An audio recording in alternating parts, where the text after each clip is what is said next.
देखिए, हमें कहा गया था भाई मस्जिद सेक्रेटरी जी ये तो की तरफ से आई थी कि हमें रिव्यूबिलिटी करनी है, तमाम एमएलएज आएंगे और हम रिव्यूबिलिटी करेंगे। तो मैंने उनसे सवाल किया कि ये रिव्यूबिलिटी कहाँ होने वाली है, उन्होंने कहा पुलवामा में। फिर मैंने उनसे सवाल किया कि ये शोपियान जो हेडक्वार्टर है, ये भी डिस्ट्रिक्ट हेडक्वार्टर है, यहाँ क्यों नहीं रिव्यू मीटिंग हो सकती है? पिछले साल से यहाँ कोई रिव्यू मीटिंग नहीं हुई है।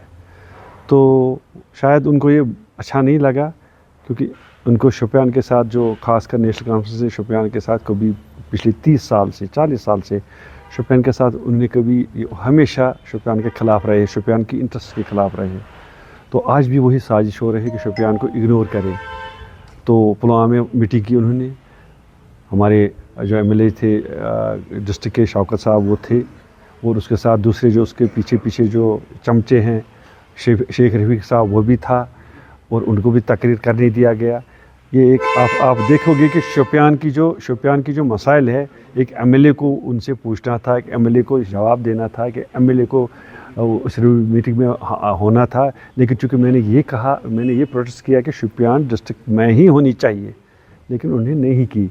और उसमें भी मेरे ख़्याल में बाकी जो एमएलए थे उन्होंने कोई एक्सेप्ट जो हमारी अपोजिशन के उनके लोग हैं उन्होंने कोई उसमें क्योंकि वो एक पॉलिटिकल उन्होंने अपनी तंजीमी मीटिंग बुलाई थी, एक तंजीम की मीटिंग बुलाई। वो कोई गवर्नमेंट की मीटिंग नहीं थी, लेकिन उसको चूँकि वो मिनिस्टर साहिबा है तो उसको उन सब अफसरों को बुला के उनको रिव्यू मीटिंग की। रिव्यू मीटिंग में कौन थे? रिव्यू मीटिंग में वही एमएलए थे जिन्होंने हारा इलेक्शन। पुलवामा में भी जो इलेक्शन हारे हुए लोग हैं वही हैं, और यहाँ भी जो इलेक्शन हारे हुए लोग हैं उनसे मीटिंग की। तो ये इससे आपको पता चलेगा कि रिव्यू मीटिंग क्या एमएलए करना है, एमएलए के साथ करना है मिनिस्टर साहिबा को, कि वह उनसे करनी है जो उनके पार्टी के लोग हैं। और इस सिलसिले में मैंने बड़ा प्रोटेस्ट लॉन्च किया है। मैं आज ये प्रोटेस्ट करने जा रहा हूँ, और उसके एक गवर्नर साहब से भी मिल रहा हूँ इसी हफ्ते, कि ये इस तरह से जो गवर्नमेंट चलती है, ये जो आज के नेशनल कॉन्फ्रेंस की गवर्नमेंट चलती है, ये जैसे पंचायत की गवर्नमेंट चला रहे हैं। उनको ये नहीं लगता कि एमएलएज को पूछ के क्या करना है।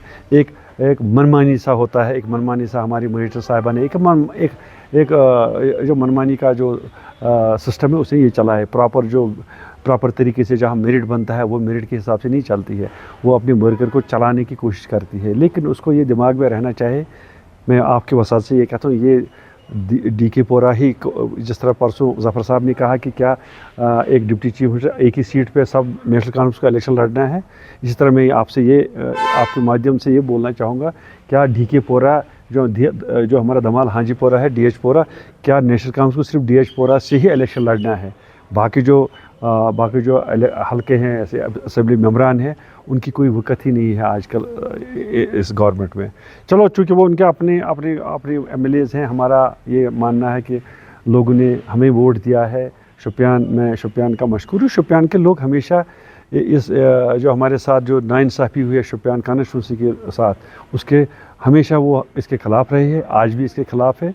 हम किसी भी साजिश को, शोपियान को अहमियत को कम करने के लिए किसी भी साजिश को हम बर्दाश्त नहीं करें।